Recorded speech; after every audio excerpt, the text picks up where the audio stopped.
The next morning came with soft blue light shining through the tall crystal windows of the guest quarters. Captain Nathan Hale stood in front of the mirror, adjusting the silver and blue robe the Thalari had given him. It was the traditional attire of those bonded to royal blood. The fabric was light but strong, and when it caught the sunlight it glowed like water. He still felt strange wearing it, but he also understood that from this day onward, he was no longer just a visitor. He had become part of the Thalari's sacred world. When he stepped into the grand hall, many eyes turned toward him. Some Thalari bowed their heads slightly in respect, while others whispered among themselves, unsure how to treat a human who had suddenly become royal through ancient law. At the far end of the hall, Princess Althera stood waiting. She wore ceremonial armor trimmed with gold, her posture straight and calm. When she saw Nathan, she gave a short nod, not cold, but professional.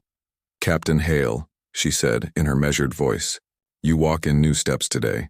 The people will watch every move you make. Speak with truth and they may start to trust you." "I'll remember that," Nathan replied, keeping his tone calm. "And please, you can just call me Nathan. Captain Hale sounds too official." Althera's eyes softened slightly. "Then you may call me Althera," she said, "but not in front of the council. They still prefer formality." Their conversation was interrupted when the High Sovereign entered. The hall grew silent as he took his place on the shining throne. "Today," he said in his deep, commanding voice, "we begin a new age. Two worlds once divided by fear shall now walk side by side." His gaze fell on Nathan. "The human who risked his life for my daughter shall now help us shape the peace he fought to protect." Nathan bowed slightly and stepped forward. He had prepared words during the night, but when he faced the gathered council, he decided to speak from the heart. "Your Majesty, your council, and people of Thalarian," he began. "I came here with a simple mission, to stop the fighting. But peace isn't made by documents or speeches, it's made by trust. I don't ask you to trust humanity all at once, but let us start by understanding each other. We both want to protect our people, our homes, and our honor. Maybe that's not so different." The hall remained silent for a moment. Then the sovereign nodded slowly. "Well spoken," he said. "Your words carry strength." Even the council members murmured in cautious approval. Althera looked at Nathan with something close to pride. Days passed, and Nathan began learning the life of the Thalari. He trained with their soldiers in the courtyard, where golden dust swirled under the twin suns. He learned the basic moves of their combat style, not to fight but to understand the rhythm of their culture. The warriors respected him more when he joined their practice, sweating and stumbling but never giving up. In return, Nathan shared stories of human explorers, of how people from different nations once fought but later built a united world. Sometimes in the evenings, Althera would meet him in the palace garden. The air smelled of sweet herbs, and the night sky glowed with thousands of green and violet stars. She would tell him about her people's ancient wars and how their honor system had kept them strong through centuries. He would listen carefully and then talk about Earth, the blue oceans, the old cities, the music, and the laughter of children in open fields. Althera found his stories strange but comforting, like hearing about a world full of peace after storms. One night as they walked through the garden, Althera said quietly, "You are different from other humans I have met. Most see strength only in power. You see it in patience." Nathan smiled. "Maybe because I've learned that sometimes waiting and listening can save more lives than fighting ever could." She looked at him thoughtfully, her golden eyes catching the starlight. "Perhaps that is why fate joined our paths." Their growing respect did not go unnoticed. Many in the royal court began to accept Nathan's presence, though a few still doubted. Among them was Lord Careth, a high counselor who had long believed that peace with humans was weakness. He watched Nathan closely, searching for mistakes. To him, the bond between a Thalari princess and a human was an insult to tradition. Tension returned 1 week later, when an attack struck one of the outer colonies of the Thalari Empire. The message came suddenly, showing destroyed ships and missing civilians. The council gathered in the war chamber, filled with holographic maps and glowing symbols. Kareth immediately pointed his long finger toward Nathan. "This is human trickery," he declared. "The rebels must be working with his people." Nathan stood calmly, though the accusation cut deep. "I would never allow harm to come to your people," he said firmly. "If I could, I would go myself to find the truth." "Then prove it," Althira said, stepping forward before anyone else could speak. "We shall lead a small group and investigate. If the rebels are behind this, we will stop them together." The sovereign hesitated for a long moment, then agreed. "Go, my daughter. And you, human. Show us that your loyalty is real." The mission began the next morning. Nathan and Althira boarded a small starship with a few trusted soldiers. The ship cut through the blue atmosphere and entered the dark space beyond. As the planet grew smaller behind them, Nathan looked out the window, feeling the weight of what lay ahead. He was not only a diplomat now, he was a husband by law, a symbol of peace and the one who might hold the key to keeping two worlds united. During the journey, Althira showed him how to use the Thalari ship's systems. Nathan quickly adapted, his mind sharp and curious. He noticed something unusual in the intercepted rebel signals. "These coordinates," he said, studying the data, "they're not coming from the outer Thalari sectors. They're from neutral space, an area controlled by no one." Althira frowned. "That region is empty. Only traders pass through." "Or smugglers," Nathan said quietly. "Or people who want to hide." After 2 days of travel, they reached the source of the signal, a small asteroid base hidden within a nebula. Its energy readings were strange, showing both human and Thalari technology. Althira looked at the readings, shocked. "This is not possible. No Thalari would share our tech with humans." Nathan's expression hardened. "Unless someone on both sides profits from the war." They landed the ship in a hidden dock and moved quietly through the metallic corridors. The air was cold and smelled of burned fuel. They found crates of stolen weapons, both human-made and Thalari forged, ready to be sold. Nathan picked up a small metallic tag. It bore the mark of an Earth corporation known for supplying ships and machinery. His heart sank. "So it's true," he whispered. "There are people from my side funding this chaos." Before they could leave, alarms blared. Rebels appeared from the shadows, armed and ready. The leader, a tall Thalari with black armor, laughed. "The princess and her pet human," he said cruelly. "You should not have come here." Althira drew her plasma blade, its light humming softly. "We came for answers," she said coldly. "Now we will end your lies." The fight was fierce. Nathan moved beside her, using a plasma pistol he had taken from a fallen rebel. Althira's movements were sharp and graceful, while Nathan relied on tactics and timing. They fought as one, covering each other without words. Though Nathan was wounded again, he kept standing, refusing to let her fall. Together, they defeated the rebels and reached the central console. Nathan transmitted the gathered data to both the Thalari Council and Earth Command, exposing the truth that the war had been kept alive by those who wanted endless profit. As they escaped the exploding base, Althira looked at Nathan, her eyes wide with new respect. "You fought as one of us," she said over the roar of the engines. "I fought as your partner," he replied, trying to smile through exhaustion.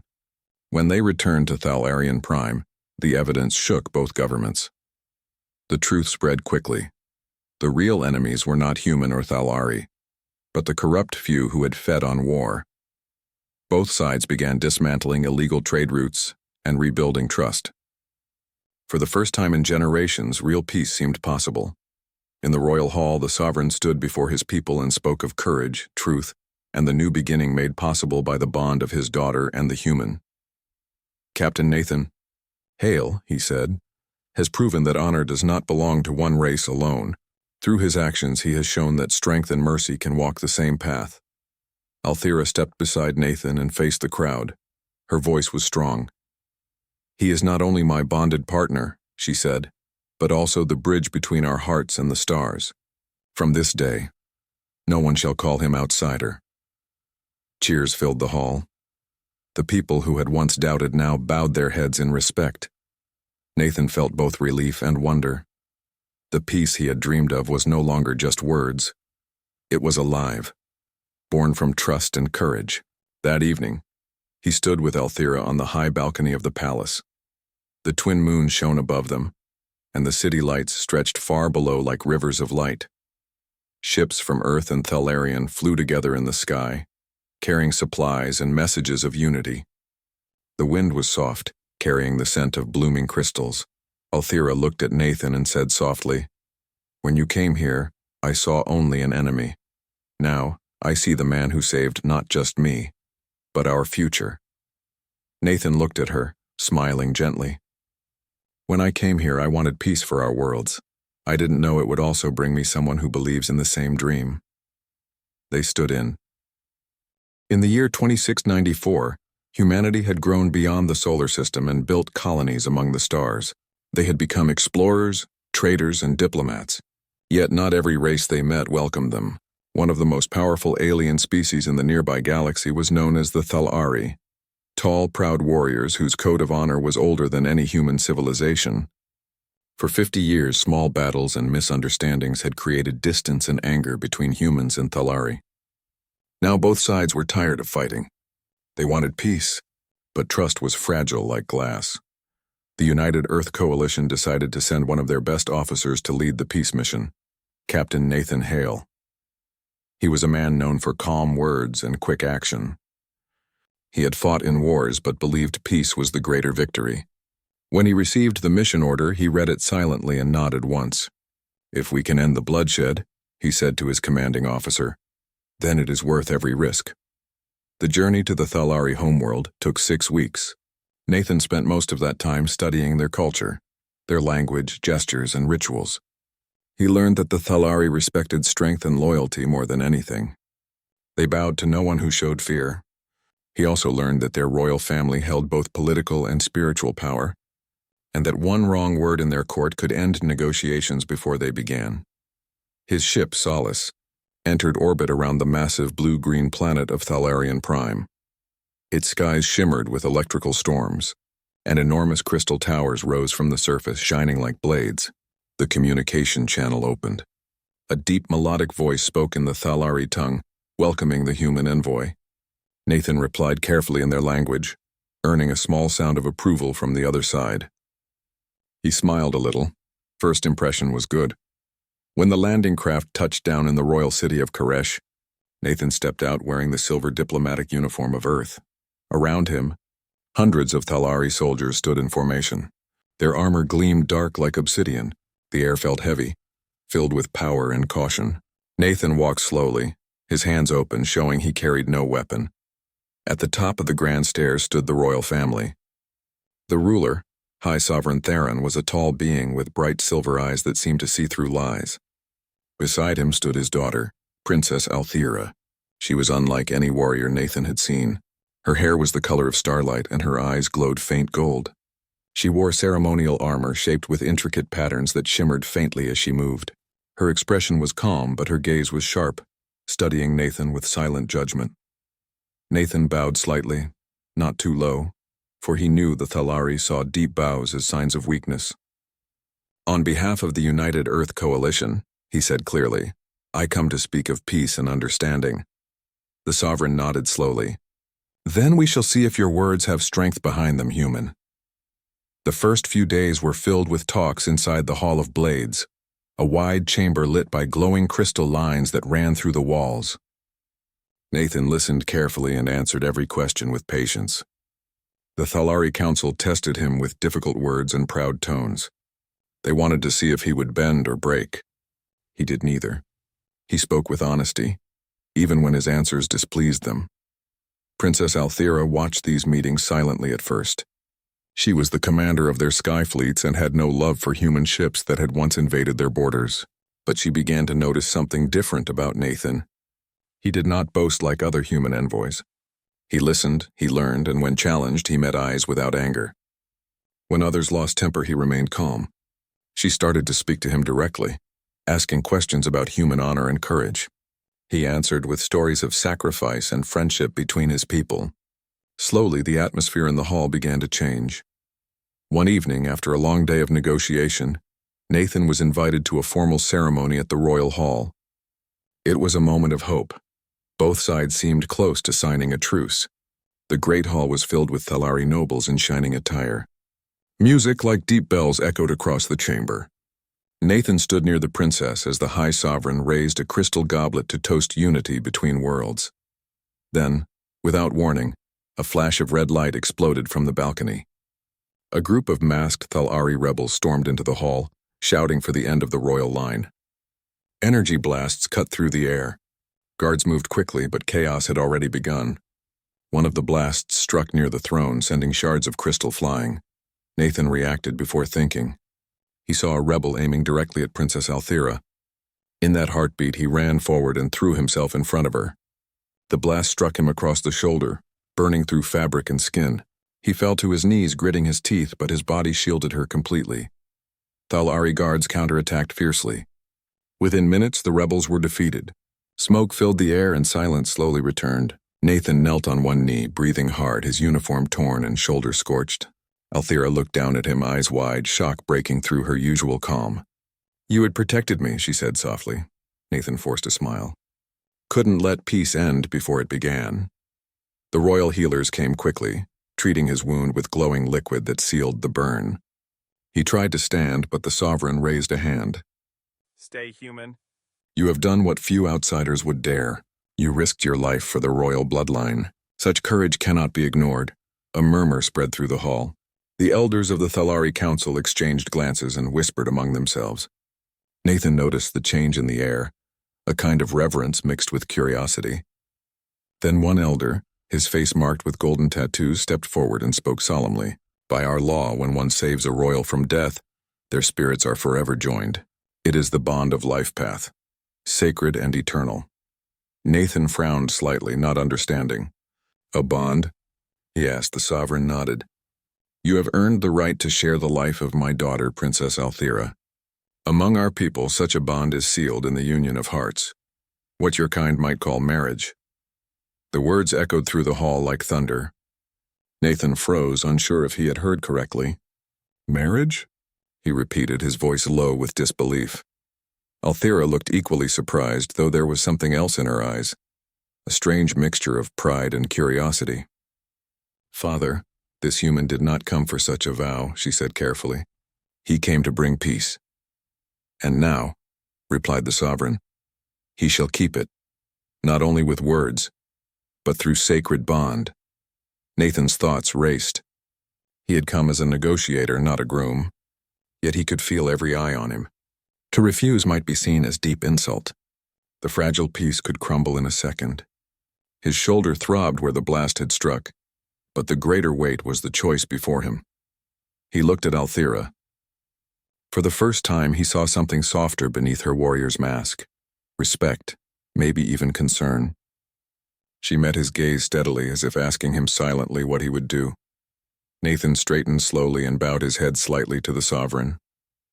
"If this bond will honor your people and protect our peace," he said quietly, "then I will accept it." A long pause followed, then a deep, ringing sound filled the hall, the ceremonial bell of union. The Thalari elders nodded in approval. The sovereign's expression softened. "So it shall be. From this day, Captain Nathan Hale, you are bound to my daughter, Princess Althira of Thalarion. You are now part of our royal blood oath. May the stars witness this union." Nathan felt both the weight and the wonder of that moment. He had just agreed to something beyond his understanding. Althira stepped forward and placed her hand on his wounded shoulder, her touch surprisingly gentle. "You are brave, human," she said. "Let us see if you are also wise enough to walk beside me." Later that night, in the quiet of the guest chamber, Nathan sat near the window, watching the storm clouds glowing with lightning over the alien city. He touched the band of crystal that had been placed on his wrist during the ceremony, a symbol of the life path bond. It shimmered faintly with blue light. He thought of Earth, of the mission, of the faces of those who trusted him to build peace. He had expected politics, not destiny. He had wanted a treaty, not a marriage. Yet somewhere deep inside, He knew this might be the only way to truly unite two worlds that had never trusted each other. Outside, he could hear the city returning to life after the attack. From a distant balcony, a familiar voice called softly. Althea stood there, her armor replaced by a long robe that shimmered like water. She looked at him without anger. "Your people value courage," she said. "So do mine. Perhaps that is something we share." Nathan nodded slowly. Maybe peace begins with understanding that we're not so different after all. For a moment, the silence between them felt peaceful. Not heavy, but calm, like the first dawn after a long storm. Althea gave a faint smile. "Tomorrow you will stand beside me in the hall again, not as a visitor but as one of us. Do not be afraid. The path ahead will test both our worlds." Nathan smiled back, though part of him still struggled to believe what had happened. "I've faced worse," he said lightly, then added, "though never anything quite like this."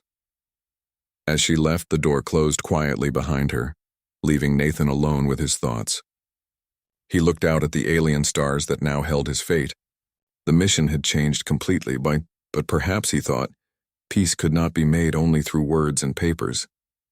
Sometime,